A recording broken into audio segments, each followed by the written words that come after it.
नमस्कार दोस्तों, स्वागत है आपका अनुपम आईएएस एकेडमी पर। आज की वीडियो में हम विजयनगर साम्राज्य की राजस्व व्यवस्था को देखेंगे। जब भी हम विजयनगर साम्राज्य की व्यवस्थाओं को देखते हैं, तो जो इनकी राजस्व व्यवस्था की प्रणाली है, उसे जब हम समझते हैं, तब जाकर हम यह समझ पाते हैं कि वास्तव में विजयनगर साम्राज्य इतना शक्तिशाली कैसे बना और कैसे यह लगभग 300 सालों तक अपना प्रशासन चला सका। तो आज की वीडियो में हम इनकी सारी व्यवस्थाओं को, जो राजस्व व्यवस्था से कनेक्टेड है, उसे हम देखने का प्रयास करेंगे। तो मैं अनुपम तिवारी स्वागत करता हूं आपका अपने इस यूट्यूब चैनल पर।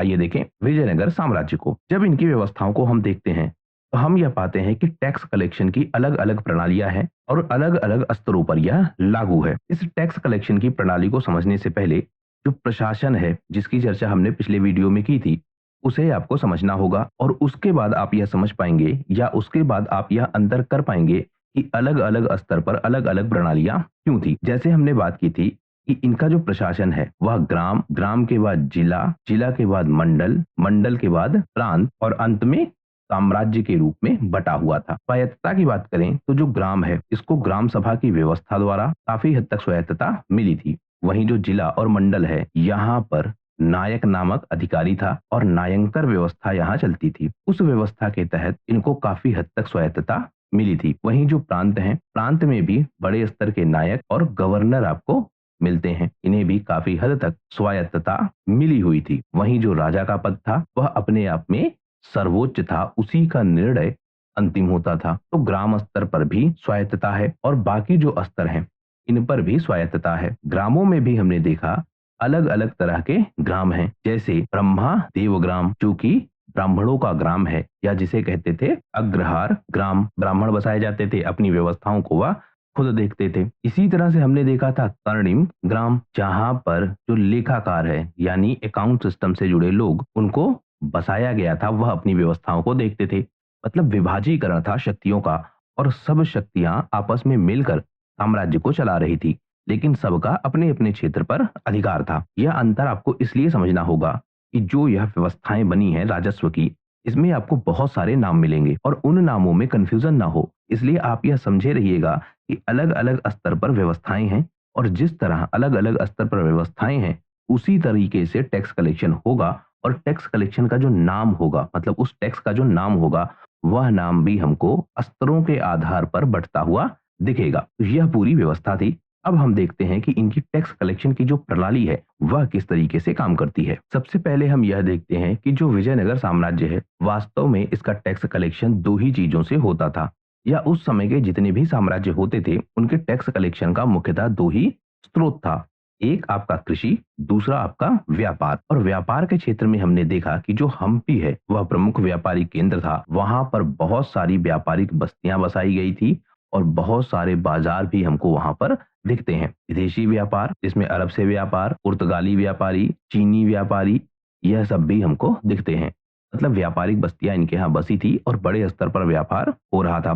तो व्यापार से टैक्स आ रहा था, दूसरा कृषि से टैक्स आ रहा था। दो स्रोत थे टैक्स कलेक्शन के और इसी ने विजयनगर साम्राज्य को मजबूत किया। अब हम बात करें जो इनका कृषि कर है, उसे किस तरीके से वसूला जाता था। इन्होंने क्या किया, भूमि का वर्गीकरण, मतलब दो भागों में भूमि को बांट दिया। एक भाग ऐसा जो उपजाऊ है, जहां से ज्यादा उत्पादन होता है, फिर एक भाग ऐसा जो कम उपजाऊ है। और कुछ जगहों पर आपको इसका तीन तरह का वर्गीकरण मिलेगा। पहला वर्गीकरण जो ज्यादा उपजाऊ है, जहां पर कृषि संसाधनों की जो पहुंच है वह काफी अच्छी है। और यहाँ पर भी हम देखेंगे कि जो नहरें हैं, क्योंकि विजयनगर साम्राज्य ने काफी सारी नहरें भी बनवाई थी, तो जो नहरें हैं, यानी शासन द्वारा प्रदान किया गया संसाधन, मतलब यह शासन ने बनवाया है नहरें। तो जब यह व्यवस्था है, तो यहाँ की जो भूमि है वह उपजाऊ है। अब यहाँ से टैक्स कलेक्शन ज्यादा होगा। इसी तरीके से जो साधारण भूमि है, यहाँ पर क्या होगा, नदियों का अपना प्रवाह होगा। कुछ प्राकृतिक जो है आपकी, वह नहरें आपको मिलेंगी। मतलब शासन ने यहाँ इन्वेस्टमेंट कम किया होगा, या फिर शासन का जो खर्च है वह इन क्षेत्रों पर कम होगा, तो जो उत्पादन है वह भी कम होगा। उसके साथ साथ जो सबसे प्रमुख चीज, यहाँ की जो मिट्टी है वह कितनी उपजाऊ है, उस पर जो जल का प्रभाव है वह कितना पड़ता है। तो बहुत सारी चीजें हैं, लेकिन जो साधारण भूमि है जिसमें उत्पादन कम होता है, उस पर उसी हिसाब से टैक्स का रेट भी मिलेगा। उसके साथ साथ जो अनुपजाऊ भूमि है, यानी जो बंजर भूमि है या जहां से उत्पादन कम होता है, उसके लिए यह अलग व्यवस्थाएं बनाएंगे। लेकिन प्रारंभिक स्तर पर जो टैक्स का कलेक्शन होगा वह कलेक्शन कम होगा। अब देखिए, जो विजयनगर साम्राज्य है वह क्या करेगा, जो अलग अलग यह बंटवारे हैं भूमियों के, अलग अलग प्रकार हैं, इनको अलग अलग तरीके से और अलग अलग नीतियों से उपजाऊ बनाने का प्रयास भी करेगा। जैसे जो आपकी यह बंजर भूमि है या अनउपजाऊ भूमि है, इसके लिए एक व्यवस्था बनेगी। उस व्यवस्था के तहत यहाँ लोगों को बसाया जाएगा, और जब लोगों को बसाया जाएगा तो उनको आर्थिक संसाधनों की आवश्यकता होगी। तो वह संसाधन उनको कौन देगा? शासन देगा या राजा देगा। उसके बाद इनको टैक्स में क्या मिलेगी? रियायत मिलेगी। फिर इनसे उत्पादन करवाया जाएगा इस बंजर क्षेत्र में, जिससे यह बंजर क्षेत्र भी कृषि योग्य बन सके। तो इस तरह की व्यवस्थाएं हमको आगे मिलेंगी। लेकिन अभी आप इतना समझिए कि भूमि का वर्गीकरण है, और उस वर्गीकरण के हिसाब से टैक्स का कलेक्शन किया जाता है। जो टैक्स रेट है वह टैक्स का रेट क्या है? कुछ जगहों पर 1/3, और जहां बहुत उपजाऊ जमीन है और जहां शासन का बहुत ज्यादा इन्वेस्टमेंट है, शासन यहाँ सहायता करता था कृषि उत्पादन में, कृषि संसाधन प्रोवाइड करने में, आर्थिक मदद भी, तो वहां पर जो टैक्स का रेट है वह लगभग आधा तक हमको मिलता है। तो 1/3 से लेके आधा हिस्सा टैक्स के रूप में लिया जाता था। इसके बाद ना केवल कृषि कर बल्कि और बहुत सारे कर लिए जाते थे, जैसे व्यापार कर, सिंचाई कर, शिल्प कर, उद्योग कर, संपत्ति कर। एक दो कर हमने और देखे थे, जैसे विवाह कर, यह भी पहले लिया जाता था, जिसको समाप्त किया था कृष्णदेव राय ने। इसके अलावा मंदिर जो थे वह टैक्स कलेक्शन का एक बड़ा स्रोत थे। जो वेश्याएं हैं उनसे भी टैक्स का कलेक्शन किया जाता था। इसे भी अभी हम समझेंगे। तो बहुत तरीके के टैक्स वसूले जाते हैं। यहाँ से आप ध्यान देना शुरू करेंगे और बहुत ध्यान से इन शब्दों को समझेंगे। जो कर संग्रह की व्यवस्था है वह हमको दो रूपों में मिलती है, एक आपकी इम्मानी, एक आपकी रायतवारी। इनमें अंतर क्या है? जो इम्मानी प्रणाली है इसमें जो राजस्व है वह सीधा सीधा कहा जाता था राज्य को, और जो रायतवारी प्रणाली है इसमें किसान क्या करते थे? व्यक्तिगत रूप से सरकार को कर चुकाते थे। अब इसमें अंतर समझिए। इम्मानी व्यवस्था में क्या था? स्तरीकरण, यानी जो किसान हैं, जो अलग अलग लोग हैं जो टैक्स चुका रहे हैं, वह क्या करेंगे? इसी मध्यस्थ के माध्यम से टैक्स चुकाएंगे। जैसे हो सकता है कि वह नायक हो सकता है वह पटेल हो, तो उनको टैक्स दिया जाएगा किसानों द्वारा, या फिर जो टैक्स दे रहा है, और यह अपना हिस्सा लेंगे, या जिस तरह की भी व्यवस्था है। उसके बाद वह टैक्स पहुंचेगा राजा तक। एक व्यवस्था यह हो गई। दूसरी व्यवस्था यह है रायतवारी, जिसमें जो किसान है वह व्यक्तिगत रूप से डायरेक्ट टैक्स चुकाएगा सरकार को। यानी यहाँ भी जो सरकारी अधिकारी हैं, सरकारी अधिकारी मतलब राजा द्वारा नियुक्त, और इनका काम केवल इतना है कि वह जाकर संग्रह करें टैक्स का। तो राजा द्वारा किसी व्यक्ति को भेजा जाता था, या जो किसान है वह एक तरीके से टैक्स कलेक्शन के जब आयोजन होते थे तो वहां पर जाकर अपना टैक्स जमा कर देते थे। तो ये एक व्यवस्था यह हो गई, एक डायरेक्ट टैक्स की, दूसरी इनडायरेक्ट टैक्स की। राजस्व व्यवस्था यह हो गई। अब हम यहाँ देखें जो टैक्स वसूले जाते हैं वह कौन कौन से हैं। जैसे सबसे ज्यादा हमने बात की जो भूमि है और जो कृषि कर है, वही सबसे बड़ा स्रोत है टैक्स का, और यहीं से सबसे ज्यादा टैक्स वसूला जाता है। इनमें अलग अलग आपको नाम मिलेंगे। अब इन नामों को आपको ध्यान में रखना होगा, क्योंकि प्रारंभिक परीक्षा में यह हम बार बार देखते हैं कि ऐसे नाम देकर आपसे पूछेगा कि यह क्या था। कई बार आपसे सिर्फ इतना पूछेगा कि यह टैक्स था, या कोई व्यवस्था थी, या सैन्य पद का नाम था, कुछ इस तरह से पूछेगा। कई बार इसको और डीप जाना होगा तो यह पूछेगा कि यह कृषि कर था, यह सैन्य व्यवस्था से संबंधित कर था, या व्यापार व्यवस्था से संबंधित कर था, मतलब कर भी कौन सा था। तो इसलिए आप डिटेल से इनको देख लीजिए। जो भूमि व्यवस्था है और जो कृषि व्यवस्था है उससे संबंधित करों की हम बात कर रहे हैं। एक हो गया आपका वरम। वरम क्या है? फसल उत्पादन पर लगाया जाने वाला यह कृषि कर है, और इसमें जो उपज है उसका एक निश्चित भाग सरकार को देना है, यह पहले से तय था। दूसरी व्यवस्था किराई की व्यवस्था। इसमें क्या था? यह भी एक तरीके का भू राजस्व था, और यह भी किसानों से वसूला जाता था। यह क्या था? एक सामान्य कर था। तीसरा पत्तम की व्यवस्था। इसमें क्या है? यह एक तरीके का किराया था, और यह किराया क्यों मिलता था? क्योंकि जो जमीन है उसका उपयोग किया जाता था, और उस उपयोग के आधार पर टैक्स लिया जाता था। अब यहाँ देखिएगा, जो राजा होता था वह राजा क्या करता था? कई बार जो अपनी जमीन है, अपनी जमीन मतलब जो डायरेक्ट राजा के कंट्रोल में है, वह क्या कर देता था? किसानों को देता था। और किसानों को कैसे देगा? पट्टे पर या फिर किराए पर। और जब किसान यहाँ उत्पादन करते थे तो वह क्या करते थे? अपना हिस्सा लेते थे, या उनको एक हिस्सा मिलता था, और जो बड़ा हिस्सा है वह पहुंच जाता था राजा के पास। यहाँ पर जो राजा होता था यह इन किसानों को न केवल जमीन देता था, बल्कि जमीन के अलावा जो कृषि संसाधन है वह भी प्रोवाइड करवाता था। इसके साथ साथ जो धन की आवश्यकता है कृषि के लिए उसे भी प्रोवाइड करवाता था। यानी इन्वेस्टमेंट पूरा राजा का होता था, जो श्रम है वह श्रम होता था किसान का, और उसके बदले किसान को उपज का एक हिस्सा मिलता था, बड़ा हिस्सा चला जाता था राजा के पास। तो कौन सी व्यवस्था हो गई? पत्तम की व्यवस्था। इसके बाद हम देखें जो पेशगी और अनुदान कर हैं, इनमें कदमाई आपको मिलेगा। कदमाई क्या है? यह भी एक तरीके का भू राजस्व है और किसानों द्वारा सरकार को दिया जाता था। अब यह पेशगी है और अनुदान है, यह आप अंतर ध्यान रखिएगा। फिर आपका है कड़म। कड़म क्या है? यह जमींदारों को दिया जाता था, यानी किसान अपनी उपज का एक हिस्सा जमींदारों को भी देते थे और यह जमींदारों का अपना पूरा हिस्सा होता था। जमींदार एक अलग तरीके का कर संग्रह करते थे। फिर कत्तायम की व्यवस्था, जहां पर जो सरकारी अधिकारी हैं और जो जमींदार हैं यह भी टैक्स लेते थे, कत्तायम के नाम से जाना जाता था। तो भूमि कर है और कृषि कर है, पेशगी और अनुदान कर है, इनमें भी आप अंतर ध्यान रखिएगा। जो कृषि कर है वह दिया जाएगा उत्पादन पर, और जो पेशगी और अनुदान है उसका उत्पादन से मतलब कम होगा, मतलब दिया तो उसी से जाएगा लेकिन उत्पादन से मतलब कम होगा, बल्कि एक तरीके से जो उपहार की व्यवस्था है वह हमको दिखेगी। यानी जो किसान है वह अपने स्वामी को या जमींदार को उपहार दे रहे हैं, लेकिन यहाँ जो यह उपहार है यह क्या है? बाध्यता के आधार पर, मतलब देना ही है इनको। वहीं जो उत्पादन है इसमें क्या है? जो उत्पादन होगा कृषि से उसमें क्या होगा? हिस्सा देना होगा। तो यह दो तरीके का कर हो गया। अगली बात करें हम व्यापार या फिर व्यावसायिक कर। इसमें मिलेगा आपको कन्नी कई। कन्नी कई क्या है? दुकानदारों से लिया जाने वाला एक तरीके का कर है। फिर है आपका कत्तनम। कत्तनम क्या है? जो व्यापारिक गतिविधियां हैं और स्पेशली इसमें शामिल होते थे शिल्पकार, उनसे यह कर लिया जाता था। तो कन्नी कई क्या है? व्यापारिक कर है।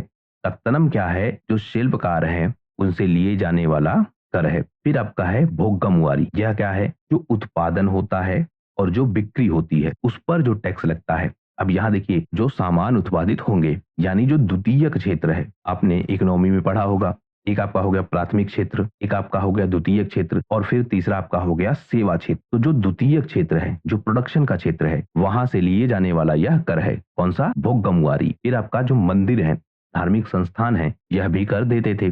जैसे मगसाई नामक कर, यह मंदिरों और धार्मिक संस्थानों से लिए जाने वाला कर था। जो मंदिर उस समय होते थे वह राज्य की आय का एक बड़ा हिस्सा प्रोवाइड करवाते थे, क्योंकि यहाँ पर बहुत सारा धन का कलेक्शन होता था, बहुत सारे लोग बहुत सारा दान देते थे, तो वह भी राज्य की आय का एक हिस्सा था और उनसे लिया जाता था कर, जिसे कहते थे मगसाई। फिर एक कर है कत्तनम। यह क्या है? जब मंदिरों में कोई विशेष आयोजन होता था उस समय यह टैक्स वसूला जाता था, यानी मंदिरों की देखरेख और धार्मिक आयोजनों के लिए यह लिए जाने वाला कर था। तो मगसाई जो एक तरीके का परमानेंट टैक्स था, जो मंदिरों को लगातार देना था।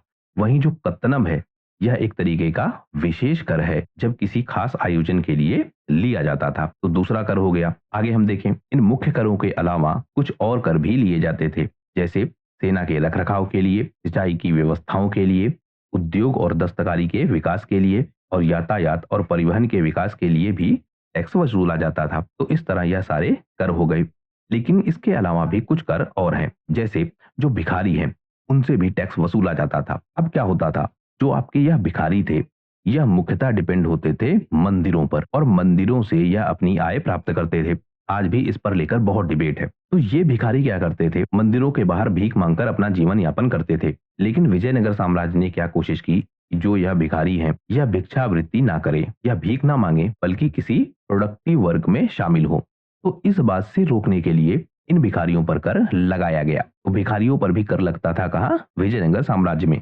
यह मैं आपको इसलिए बता रहा हूँ क्योंकि जब आप विजयनगर साम्राज्य को पढ़ेंगे और उसके बाद जब आप उसको समझ लेंगे ठीक से और आपसे प्रश्न पूछा जाएगा, उस प्रश्न को आप एनालिसिस के बेसिस पर सॉल्व करने की कोशिश करेंगे, तो आपके दिमाग में यह आएगा कि विजयनगर साम्राज्य जैसी व्यवस्था में भिखारियों से तो कर नहीं लिया जाता होगा। मतलब एक सामान्य गेस हो सकता है आपका, और वहां आप शायद गलत कर जाएं, इसलिए इनको भी करवाया जा रहा है। तो भिखारियों से कर लिया जाता था। फिर जो मंदिर है यह भी हमने पीछे देखा, यह भी टैक्स का एक बड़ा हिस्सा देते थे। उसके बाद जो वेश्याएं हैं उनसे भी कर वसूला जाता था। यहाँ पर एक जो व्यवस्था बनी थी जिसके कारण इनके पास जो आय है वह बहुत ज्यादा होती थी। इसके अलावा यह वेश्याएं मंदिरों से भी जुड़ी थी, दरबारों से भी जुड़ी थी। यहाँ आप थोड़ा उस समय की व्यवस्थाओं के अनुसार देखिएगा, एक संगठित व्यवस्था के रूप में यह स्थापित था। राज दरबारों में भी और मंदिरों से भी, इनसे भी टैक्स वसूला जाता था। अगला टैक्स विवाह कर, इसकी चर्चा हमने पहले की। कृष्णदेव राय ने इसे समाप्त किया था। इस तरह का जो कर है, जो विवाह कर है, इसकी समस्या आप आज भी देखेंगे तो विवाहों में एक बड़े आयोजन किए जाते हैं, बहुत सारा धन खर्च किया जाता है। तो विजयनगर साम्राज्य क्या कोशिश कर रहा था कि विवाह जैसी व्यवस्थाओं पर इतना खर्च ना किया जाए। तो उसने जो अमीर वर्ग के लोग हैं, जो खूब सारा खर्च करना चाहते हैं, उनसे टैक्स वसूलना शुरू कर दिया। तो विवाह कर भी लिया जाता था। इसके बाद जो राजस्व व्यवस्था है, उसमें दो शब्द आपको और मिलेंगे। एक आपकी शिष्ट, एक आपकी 98। यह एक व्यवस्था है राजस्व प्रणाली का। यह क्या है? भूमि का वर्गीकरण किया जाता था और जिस तरह की भूमि है उसी तरह का टैक्स उससे वसूला जाएगा। तो यह दो तरीके की भूमि व्यवस्थाओं से जुड़ा कर है। यह भूमियों को दो भागों में बांटा गया है और उसी के हिसाब से टैक्स लिया जाता है।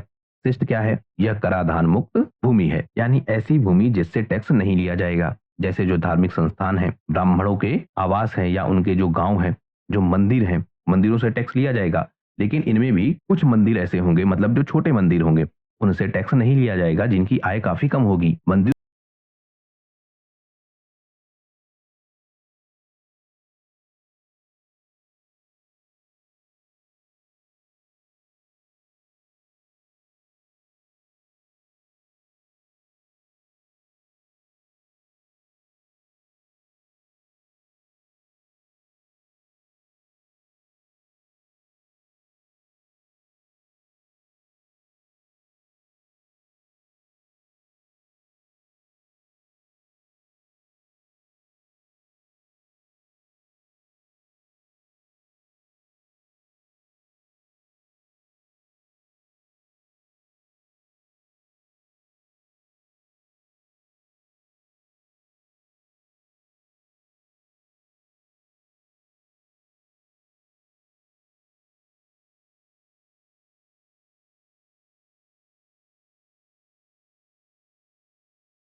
की यह इकाइयां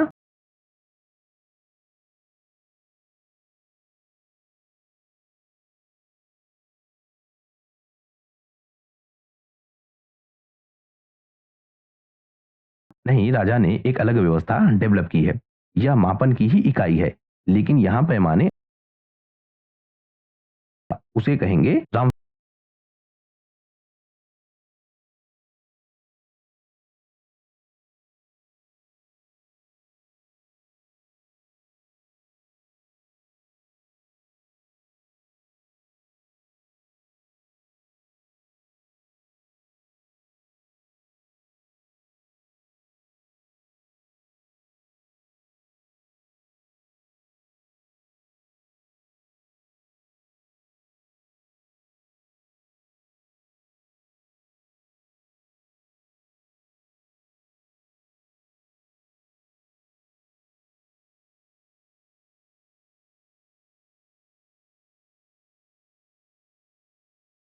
तब 1/4 टैक्स लिया जाएगा।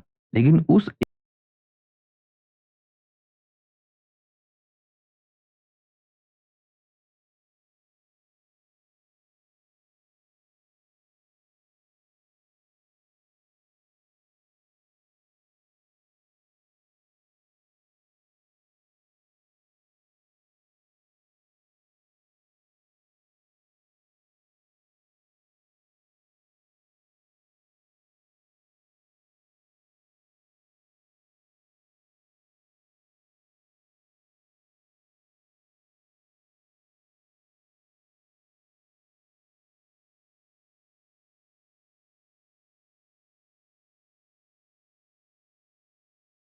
यहाँ हमको मिलती है, जैसे कोल। कोल लकड़ी या लोहे की बनी एक छड़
के मैदान में।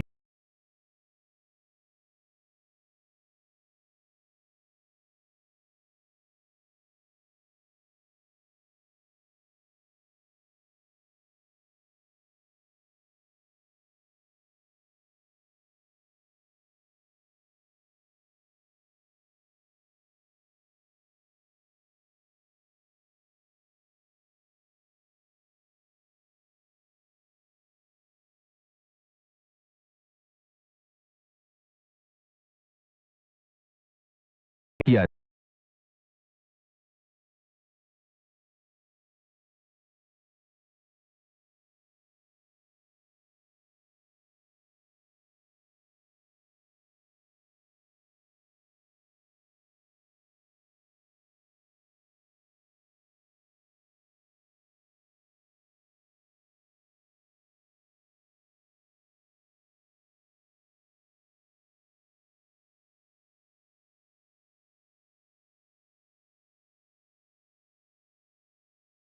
और जो भिक्षुक हैं उनको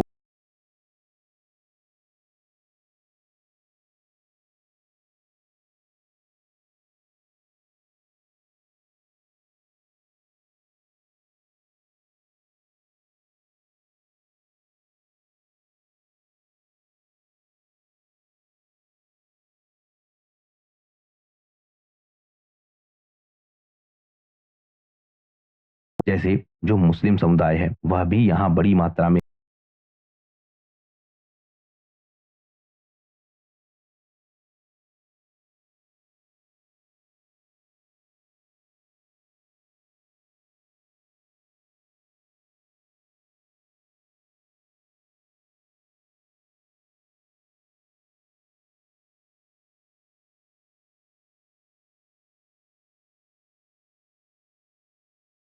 इनके लिए, मतलब इनकी अपनी भूमि नहीं है।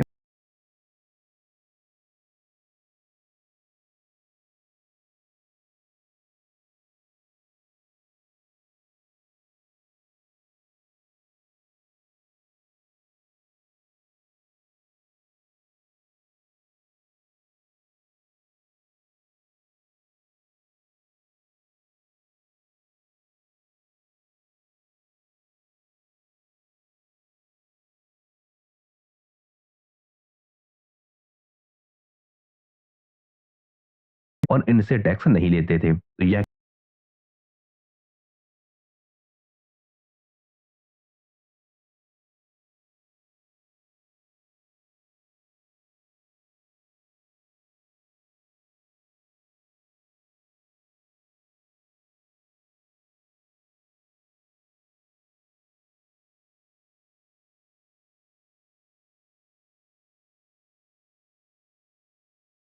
था या फिर उस व्यक्ति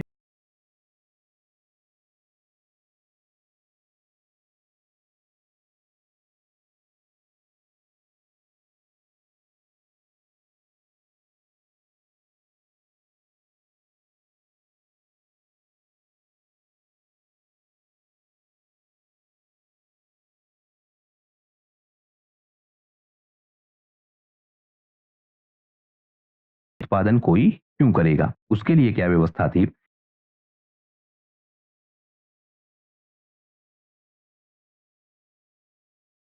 और उनको खरीदने के बाद जो उत्पादन है वह करें और इससे क्या होगा?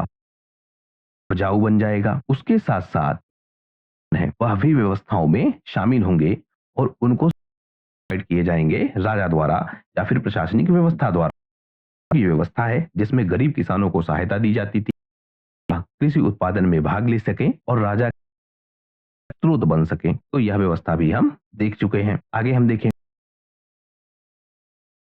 उत्तराधिकार की व्यवस्था है या जो वारिस की व्यवस्था है वह किस प्रकार है। इसमें हमने अलग-अलग राज्य व्यवस्था को आपको इसलिए समझना होगा क्योंकि जिस तरह की व्यवस्था होगी वारिस की उसका प्रभाव पड़ेगा टैक्स के कलेक्शन पर। कैसे? अगर जो आपका यह उत्तराधिकारी है, यह उत्तराधिकारी जो पूर्व का राजा है यानी जो पहले का राजा है उसके द्वारा समर्थित है यानी उसके समर्थन से यह राजा बन रहा है, तो जो टैक्स कलेक्शन का रेट होगा, जो व्यवस्थाएं होंगी उनमें ज्यादा परिवर्तन नहीं होगा और उसके साथ साथ सबसे मुख्य बात जो जनता होगी वह भी टैक्स ठीक से देगी, स्पेशली नायक भी टैक्स ठीक से देंगे। लेकिन अगर जो उत्तराधिकार की व्यवस्था है यह पूर्व के राजा से समर्थित नहीं है, कोई ऐसा व्यक्ति उत्तराधिकारी बनता है जो राजा द्वारा समर्थित नहीं है, तो टैक्स की व्यवस्थाओं में भी परिवर्तन होगा। इसको हम समझते हैं। देखते हैं कि जो विजयनगर साम्राज्य है, यहाँ पर कोई निश्चित व्यवस्था तो नहीं थी, लेकिन स्थितियों के आधार पर और राजनीतिक व्यवस्थाओं के आधार पर और सबसे ज्यादा जिसके पास ज्यादा शक्ति थी वह व्यवस्था को परिवर्तित करता था। हमने यहाँ 4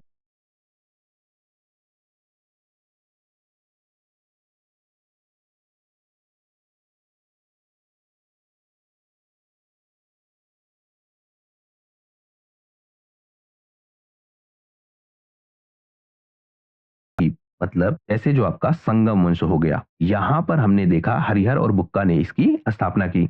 लेकिन राजा कौन बना? हरिहर। हरिहर के बाद राजा बना बुक्का, बुक्का के बाद राजा बना उसका पुत्र। तो यहाँ एक व्यवस्था मिलेगी, मतलब वंश के अंदर आपको व्यवस्था मिलेगी, लेकिन एक वंश से जब दूसरा वंश आएगा, जैसे संगम वंश के बाद आया आपका सालुव वंश, तो ये जो ट्रांसफर हुआ संगम से सालू, इसमें आपको द्वंद दिखा। तो इस तरह जब सत्ता परिवर्तन होगा तो वहां पर शक्ति किसके पास ज्यादा है और राजनीतिक परिस्थिति कैसे है वह तय करेगी कि उत्तराधिकारी कौन होगा। आमतौर पर हम देखते हैं कि वंश के अंदर जब है तो उसका जो पुत्र है, मतलब राजा का जो पुत्र है या कोई जो उसका निकट संबंधी है वह राजा बनता था। लेकिन हम यह देखते थे कि इस राजा के बनने में जो राज्य परिषद है और जो दरबार के लोग हैं वह प्रमुख भूमिका अदा करते थे। लेकिन यहाँ पर हम देखते हैं कि जो शक्तिशाली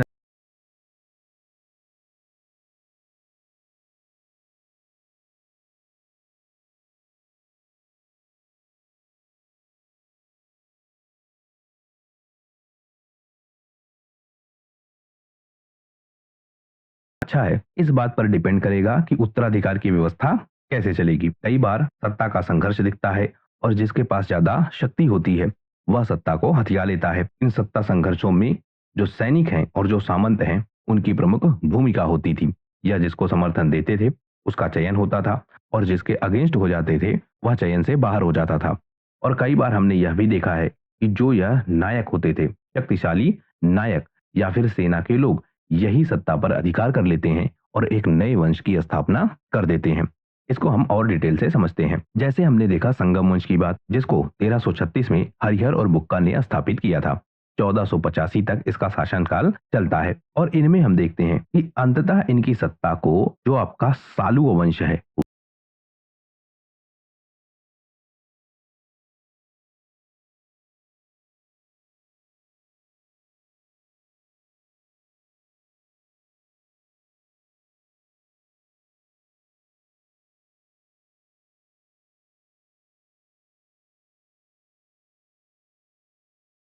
ट्रांसफर कर ले रहा है यह व्यवस्था। फिर सालू वंश की बात की, 1485 से 1505 तक इसका शासनकाल था। जनता का समर्थन नहीं था इसको, लेकिन इसका जो अंतिम शासक है उससे भी सत्ता छीन ली गई। फिर आपका आया तुलुव वंश, यहाँ आपको अम्माडी का नाम याद होगा, उससे सत्ता छीनी गई थी। फिर तुलुव वंश की स्थापना किसने की? वीर नरसिम्हा ने। इन्हीं के भाई बाद में मिले कृष्णदेव राय, जिन्होंने अपने भाई अच्युत देव राय को राजा बनाया। तो अगर राजा ज्यादा शक्तिशाली है, जनता का समर्थन उसको मिला हुआ है, तो जो उत्तराधिकार का संकट है वह कम दिखेगा। जैसे कृष्णदेव राय के समय हम देखते हैं, कृष्णदेव राय को बहुत सारी शक्ति मिली थी, उनका जनता के प्रति बहुत सारा प्रेम था, या जनता उनको बहुत ज्यादा पसंद करती थी।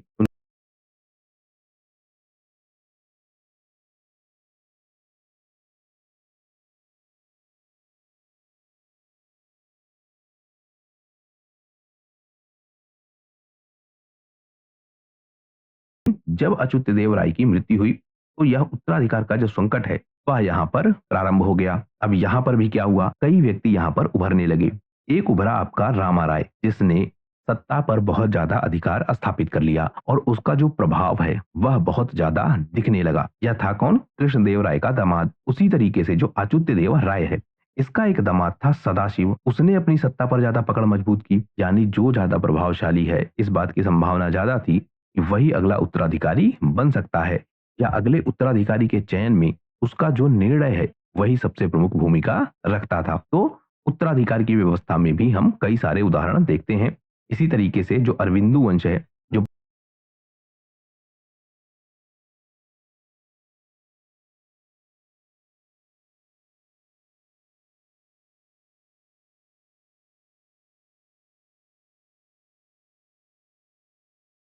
आकर यह बस गए, लेकिन जो आपका रामा राय था उसका प्रभाव पहले से ही बना हुआ था। तो अरविंदु वंश के समय भी हम देखते हैं कि सत्ता का संघर्ष होता है, और अंततः विजयनगर साम्राज्य ही समाप्त हो जाता है। यानी जिसके पास ज्यादा शक्ति होगी, सामंतों का ज्यादा समर्थन जिसके पास था, उसी के हिसाब से विजयनगर साम्राज्य में उत्तराधिकार की व्यवस्था चलती रही। हमने पूरे टैक्स सिस्टम को समझ लिया कि विजयनगर साम्राज्य में जो टैक्स सिस्टम है वह किस तरीके से चलता है, कृषि कर किस तरीके से वसूला जाता है, व्यापारी कर की व्यवस्था, मंदिरों पर कर की व्यवस्था, जो अन्य क्षेत्र हैं उन पर भी कर की व्यवस्था किस प्रकार से है। एक चीज हम और देख लेते हैं, जो विजयनगर का साम्राज्य है वहां पर जो खेती हो रही है उसमें सबसे ज्यादा पैदा क्या हो रहा है, या प्रमुख कृषि उत्पाद क्या क्या है। सबसे पहले नील की जो खेती है वह हमको विजयनगर साम्राज्य में दिखती है। अब यह फैक्ट है, आपको ध्यान रखना होगा, होती कहाँ थी? जो दक्कन का क्षेत्र है और जो तटीय इलाके हैं वहां पर होती थी नील की खेती। फिर कपास बहुत फेमस था, और यह कर्नाटक, तमिलनाडु और आंध्र प्रदेश के क्षेत्र में होता था। काली मिर्च और जो मसाले हैं जो दक्षिण भारत के बहुत फेमस है, वह भी विजयनगर साम्राज्य में होते हैं। स्पेशली जो इसका मालाबार तट है, यानी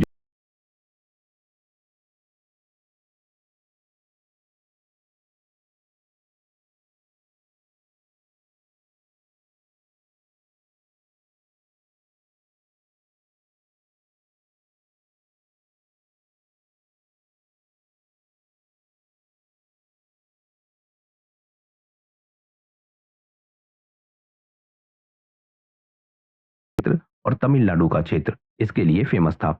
गन्ना उत्पादन भी यहाँ खूब होता था। जो इसकी नदी घाटियां हैं, जैसे कृष्णा, गोदावरी और कावेरी, और इसके साथ ही तुंगभद्रा, वह गन्ना उत्पादन के लिए बहुत फेमस थी। फिर यहाँ पर दलहन का उत्पादन भी खूब होता था, जो इसके विभिन्न क्षेत्रों में, यानी नदी घाटी क्षेत्रों में, तटीय क्षेत्रों में, उन सब जगहों पर दलहन का उत्पादन बड़ी मात्रा में होता था। फिर यहाँ तिलहन का उत्पादन भी होता था, इसमें नारियल बहुत फेमस था। इसके अलावा जो आपकी सरसों है उसका उत्पादन भी बड़ी मात्रा में होता था। यह भी इसके तटीय भाग में और आंतरिक भागों में दिखता है। अंततः जो सुपारी है तटीय क्षेत्रों में हमें दिखती है। तो इस तरह जो विजयनगर साम्राज्य है उसके जो प्रमुख कृषि उत्पाद हैं उनको भी हमने देख लिया। इन्हीं कृषि उत्पादों के आधार पर जो टैक्स कलेक्शन होगा, स्पेशली जो कृषि कर होगा, वह हमको दिखेगा। तो इस तरह विजयनगर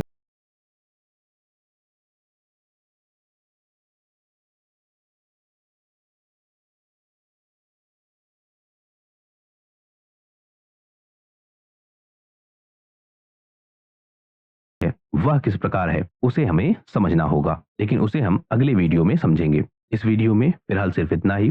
वीडियो यदि पसंद आया हो तो प्लीज शेयर कीजिए अपने दोस्तों के साथ, सब्सक्राइब कीजिए इस चैनल को। आपका हमसे जुड़ने के लिए बहुत बहुत धन्यवाद।